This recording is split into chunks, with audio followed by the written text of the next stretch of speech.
All right, guys, what is up? You are back for another video with Data Zero. AMC earnings tomorrow. I took a YOLO trade on AMC. I know, not on the small account, but we'll tell you guys exactly why. Also, GameStop. What the heck is going on? We're going to talk about the acquisition and the technicals right now. We're also going to look at SPY, cryptocurrency. Let's go ahead and hop in the charts, facts, data now. Show you what is going on for the day and the rest of the week. First thing we're going to talk about is the meme stocks. Then we will talk about SPY and the overall market, and then we will talk about cryptocurrency. Feel free to skip to where you guys need to be. Now, if you guys look, AMC actually closed here at 145. You guys can see that actually just changed just now. We got a 145 close. Things are not as bad as they seem in my personal opinion. Now, I bought one single contract that is dated May 15th, so we have 2 weeks, not this Friday, but next Friday, and I literally bought it for $18. That's my max loss. So as far as the smart account goes, I try to do very controlled trades,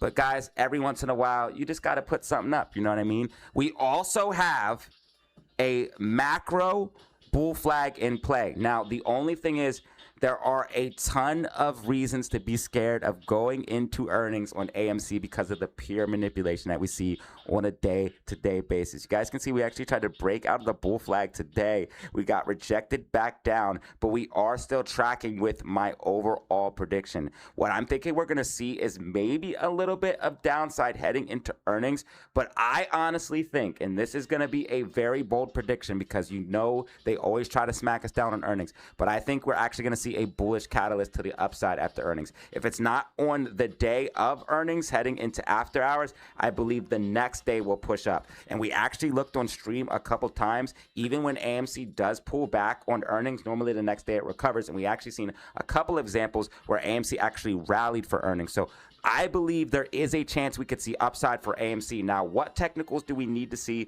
to confirm that is happening? So you'd want to see a clean break above and hold of $1.50.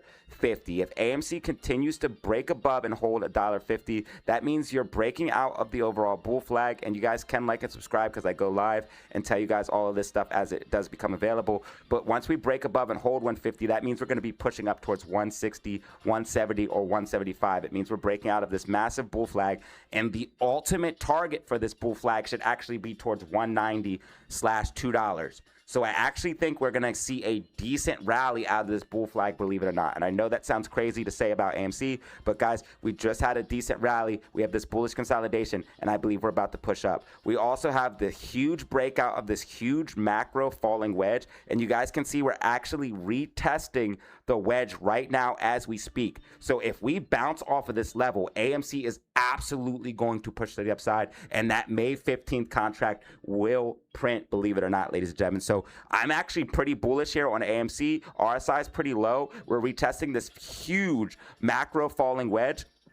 We also have the bull flag as well, and all of these are indications that we're actually about to see AMC start to push back to the upside, and earnings could be that possible catalyst. Now, we also have a bunch of news here for AMC that's pretty bullish. If you guys didn't check out the weekly outlook or prediction, make sure you check it out. We do have a new share count on AMC. It's at 612 million. You guys can see that exact number right here. Also, AMC, if you look at Adam Aron's Twitter/X, you'll see that he talked about a few things with Netflix. Also, The Devil Wears Prada 2 is doing numbers. So we had the Michael Jackson movie, we had the Mario movie, we had Project Hail Mary, and several other box office bangers doing numbers. This is why I believe not only this earnings, but next earnings is going to be good. And as far as the macro is concerned, I believe not only AMC, but GME is actually about to have a green year this year. So I know it sounds crazy, but I think on the yearly candle, we will close green on this year, and we're actually green right now. We're just slightly green right now. So I think AMC is going to have a green year and GME is going to have a green year. Now, the whole thing going on with the acquisition, we watched on stream Ryan Cohen's interview with CNBC this morning, and there was some talk of potential dilution. Now, some people didn't know about this, but if you read what GameStop released, GameStop offered 50% stock, 50% cash on the eBay deal. So obviously the 50% stock would be dilutive. Ryan Cohen also broke down how his incentivized program for to push GME up is aligned with shareholders. I also do know that if Ryan Cohen were to get his payday for those shares, he has to hold for at least 2 years before he can dump them. So it does seem like he is pretty aligned. Normally, you got to be careful. If anyone can pull it off, it is Ryan Cohen. But when people have billions of dollars, you kind of just got to be a little bit skeptical or cautious with them. I don't trust any of these billionaires, Adam Aaron, Ryan Cohen, to the fullest extent. But if anyone can do it, it's going to be Ryan Cohen. I do think he has a plan. And if we do see this deal go through, I believe we would see a lot of upside. Now, what are the technicals telling us for GME? You guys can see we got oversold here multiple times throughout the day. You can also see that we're forming a falling wedge. You guys can see right now for the past couple of days, GME has pushed up and has now been consolidating down. Now, this is all institutional buyers here in pre-market and after hours. So institutions were buying up at these levels. I believe that this is not only a shakeout, which I know some people won't not agree with, but I believe that this is an overextension to the downside. I was actually able to play GME calls today. I bought down here and sold up here for a quick 10% gain on a quick scalp. So even on these big down days, you can still make money. Now, I did enter a longer dated call because I believe that tomorrow we're going to be seeing some upside. I believe that this was an overextension to the downside. You guys can see this falling wedge. I think it's going to play out a little bit here in after hours. We'll probably start up a little bit higher and then see a drop down in the morning. But throughout the day tomorrow, I think we should generally be trending up. So I think Tuesday and Wednesday are going to be green days here for GME. There's a potential that Tuesday and Wednesday are also green for AMC, but that's going to really depend on earnings, and there's going to be a lot of volatility. I will be streaming earnings tomorrow, so make sure you guys lock in, like and subscribe, put the bell notification on, because I will be telling you guys exactly what's happening as it does unfold. But as far as the technicals are concerned for AMC, I believe that we are in this bull flag. We're going to be pushing to the upside around Tuesday or Wednesday, Thursday at the latest. I think we'll be seeing some upside, and then I believe GME throughout Tuesday and Wednesday should be seeing some recovery back to the upside. We still have these gap fills on the daily time frame. We also have a huge inverse head and shoulders. We're still in this overall uptrend. As you guys can see, we're breaking out of this huge falling wedge pattern as well, and we have the acquisition catalyst on the table. So these are all very, very bullish things for me. Not only are the fundamentals improving for both AMC and GME, but the technicals are very bullish as well. And this is why I believe we're actually bottoming out on both of them, and we're going to be seeing some recovery starting tomorrow. Also, you got to follow the money. All right, look at this gamma ramp here on GME, all the way from 24 to $38 calls. Some of these having as much as 900% change. That is absolutely insane. This is all that green is people buying calls. You got to follow the money. Look how much calls are stacked instead of puts. You got to follow the money. I'm going to follow the smart money, and they are bullish on GME. So these are calls actually dated for May 8th. And if you look at May 15th, you guys can see we are also stacked as well with a bright green gamma ramp. So I believe by May 15th, GME will definitely be pushing back to the upside. And I think obviously earlier than that, because I'm calling for bullishness here tomorrow and Wednesday, getting some recovery. Also, something to note, GME's cost of borrow is moving up, so that is a good sign. You guys can see cost of borrow is at 0.56%. It is moving up because they're buying a bunch of shares because they're desperate right now. They have only 800,000 shares available to short. That could change as early as tomorrow morning, but right now they dumped most of their shares and they haven't re-up yet. So that is bullish in my personal opinion. And then as far as AMC is concerned, they also have 800,000 shares here at time of recording, cost of borrow of 0.88%. So everything's looking good in my personal opinion. Do not freak out. I know diamond hands isn't always the best way. Make sure you guys trade. Make sure you guys take profits. But as far as I'm concerned, I believe that AMC and GME are going to be pushing up this week based off the charts, facts, and data. Let's go ahead and move in SPY and the overall market. Show you guys what's going on there. Then we'll move into BTC. Now, first thing I want to point out here on SPY, guys, is oil. You have to keep an eye on this. Also, you guys can keep an eye on things like the VIX. If the VIX goes up, SPY will go down. If the VIX goes down, SPY will go up. But same thing for oil. If oil goes up, SPY will get some bearish pressure. If oil goes down, SPY will get some bullish pressure. Oil being at 105 or higher is definitely shifty for the market. You want to look at this WTI crude. If it goes to 115, 110, trend that's going to be extremely bearish. Right now, oil's sitting at around 105, so you want to keep that in mind. Now, SPY did get that bull flag pop to the upside in the morning. We did call for that here on the channel. You guys can see we got that nice move up. If you were able to play that bull flag, you could get some calls real quick. Then we broke the trend line and dumped down. Once we broke the trend line, we had a big dump down. We made this rising wedge to the upside, which you could have played calls and then played puts when it broke down. Now, what we are seeing with SPY is it's trying to consolidate. We had a down day from these last couple of days. You guys can see we've been trending down. SPY is trying to find a bottom and potentially push up, but do not get too bullish. I think tomorrow's going to be a little bit more bullish for SPY, which could help give the meme stocks some tailwinds, but do not get too bullish because when in doubt, zoom out. RSI clearly trending down, price clearly trending up. Like I said, that doesn't mean you can't pop up and make higher highs,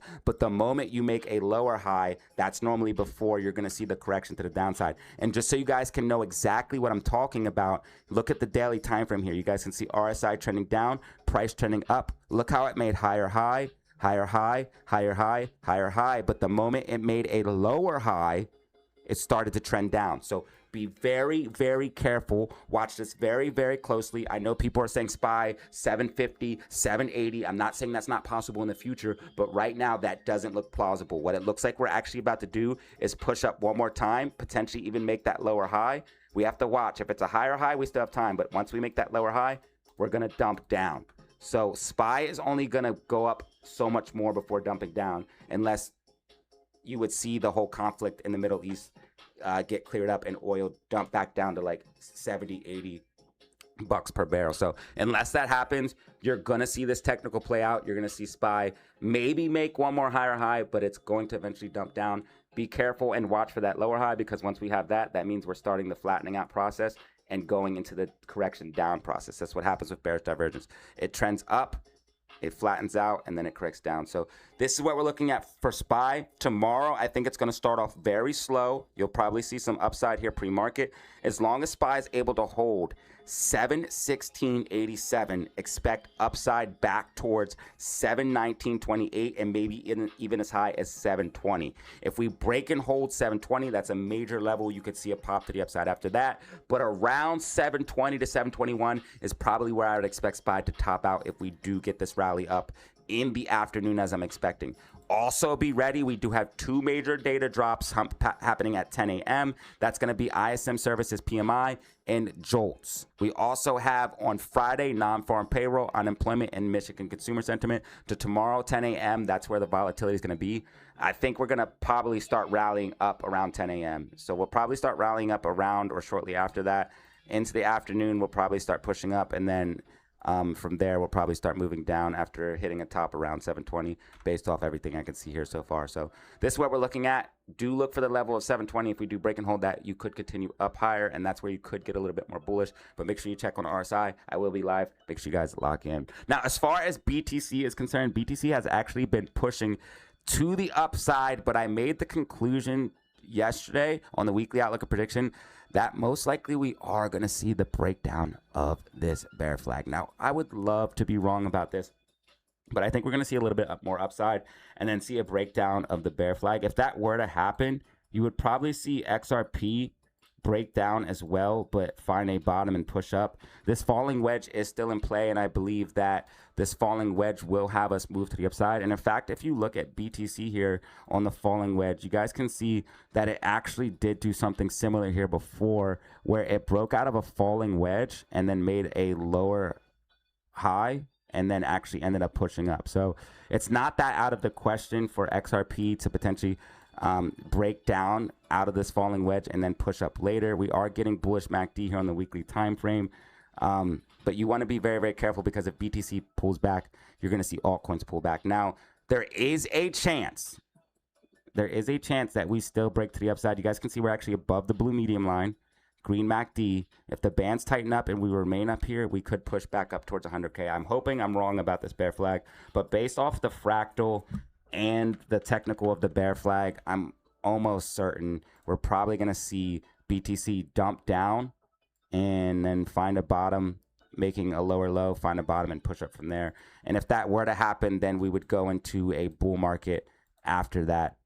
bottom, ripping up to new all-time highs. So me personally, I'm in crypto for the long haul. I don't know what you guys are doing, but if you did buy down here, you could easily take profits now or see the wait if we push up and take profits up here. So if you were buying the fear, you were buying the bottom. Right now, we're moving actually out of the fear, so you guys can see that. You want to be fearful when others are greedy, greedy when others are fearful. That way, you can do the opposite of the herd. And of course, you do want to watch BTC because BTC will control the market. Until you see BTC dominance come down, it is going to 100% control the market. And even if you see BTC dominance at 45%, it's still going to control the market. So ultimately, this is why you hold more BTC than any altcoin, because unless it's some rare, obscure meme coin or altcoin, it's not just going to absolutely pump without BTC moving up. So that's why you weight your portfolio with more BTC than any coin. It just makes sense.